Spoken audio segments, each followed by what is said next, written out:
तो भारतीय बाजारों के लिए हफ्ते का पहला कारोबारी सत्र थोड़ा सुस्त रहा, थोड़ा फ्लैट रहा। हालांकि लोअर लेवल से रिकवरी आई बैंक्स के अंदर, और वो रिकवरी के बावजूद भी इंडेक्स में इतना मूव नहीं आता हुआ दिखाई पड़ा। तो बहुत कोई खास वीकनेस नहीं, कोई बहुत खास तेजी नहीं, लेकिन हाँ फिर भी मिला जुला शॉर्ट पे कामकाज होता हुआ दिखाई पड़ा। स्टॉक स्पेसिफिक काफी एक्शन था आज। तो पहले इंडेक्स आपकी स्क्रीन पर आएगा और एडवांस क्लाइन में आज हर एक शेयर की तेजी के सामने करीब करीब 2 शेयर जो कि मंदी में कामकाज कर रहे थे। इंडेक्स में सेंसेक्स करीब 1/4% नीचे, निफ्टी करीब 1/4% नीचे, mid cap index flat to positive, small cap index ½ % नीचे, आईटी इंडेक्स करीब 3/4% नीचे और निफ्टी बैंक करीब फ्लैट टू पॉजिटिव साइड पे जाके बंद होता हुआ दिखाई पड़ा। आज बढ़ने वाले शेयरों में अदानी पोर्ट 2% ऊपर, बजाज ऑटो 1.5% ऊपर, बजाज फाइनेंस 1.5% ऊपर, श्रीराम फाइनेंस करीब 1.25% ऊपर ये बंद होता हुआ दिखाई पड़ा। गिरने वाले शेयरों की बात की जाए निफ्टी के, तो आज सबसे ज्यादा प्रेशर था टाटा मोटर्स में। इनके डीमर्जर की एक्स तारीख है कल। इन्फोसिस में 1.5% की गिरावट, विप्रो 1.5% नीचे और एचयूएल करीब 1.5% के आसपास की बिकवाली यहां पर भी आते हुए दिखाई पड़ी।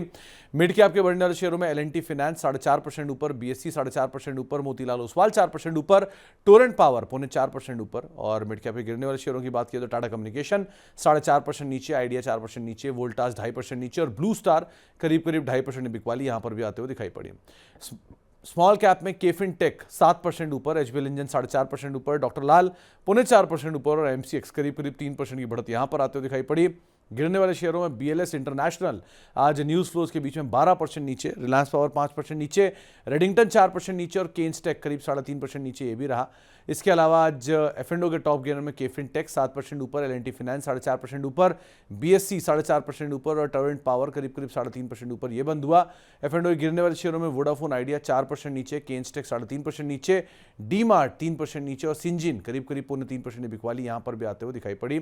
खबरों के दम पे वोडाफोन आइडिया तारीख टली, शेयर 4% नीचे, डी मार्ट नंबर्स के बाद 3% नीचे, बीएलएस एक ऑर्डर कैंसिलेशन का इंपैक्ट 12% नीचे और टाटा मोटर डीमर्जर से पहले 2.5% नीचे बंद होता हुआ दिखाई पड़ा। साल के हाई बनाए एल&टी फाइनेंस ने 4% ऊपर, एचबीएल इंजन 4% ऊपर, फोर्टिस हेल्थकेयर 3.5% ऊपर और क्रेडिट एक्सिस ग्रामीण 2% की बढ़त यहां पर देखने को मिली। कुछ और नामों में निपॉन एएमसी 1.5% ऊपर, बजाज फाइनेंस 1.5% ऊपर, इंडियन बैंक 1% ऊपर और एसबीआई करीब 0.5% की बढ़त यहां पर आते हुए दिखाई पड़ी। साल के नए निचले स्तर बनाने वाले शेयरों में रहा बीएलएस इंटरनेशनल का नाम। ये तो रही आज की पूरी दिन की रणनीति। अब कल के लिए स्ट्रैटेजी रहेगी। आशीष बहेती बोल रहे हैं खरीदारी करे चलिए, आप 25,500 के टारगेट के लिए खरीदारी करे चल सकते हैं। 25,150 का स्टॉप लॉस यहां पर मेंटेन करेंगे। इसके अलावा निफ्टी बैंक में भी खरीदारी की राय है, करीब 56,950 के टारगेट के लिए खरीदारी करेंगे।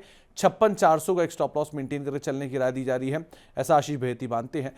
इसके अलावा आप कल के लिए इंपॉर्टेंट अर्निंग में टेक महिंद्रा निफ्टी की अर्निंग है, आईसीआईसीआई लोम्बार्ड, आईसीआईसीआई प्रूडेंशियल, आयरेडा, परसिस्टेंट, आदित्य बिरला मनी और साइंट, ये कुछ बड़े अर्निंग्स आते हुए दिखाई पड़ेंगे जिनके ऊपर आपको नजर रखनी होगी। इसके अलावा कल एलजी इलेक्ट्रॉनिक्स की लिस्टिंग होने वाली है, साथ ही साथ कल टाटा मोटर का डीमर्जर होने वाला है। तो ये दोनों बड़े इवेंट्स के ऊपर आपको नजर रखनी होगी। लेकिन स्टॉक स्पेसिफिक स्टोरी है, आज अर्निंग्स का इंपैक्ट आएगा एचसीएल जैसी कंपनियों का और बाकी अर्निंग्स का भी इंपैक्ट शुरू हो गया है। स्टॉक स्पेसिफिक स्टोरी के ऊपर आप अदरवाइज नजर रखिएगा।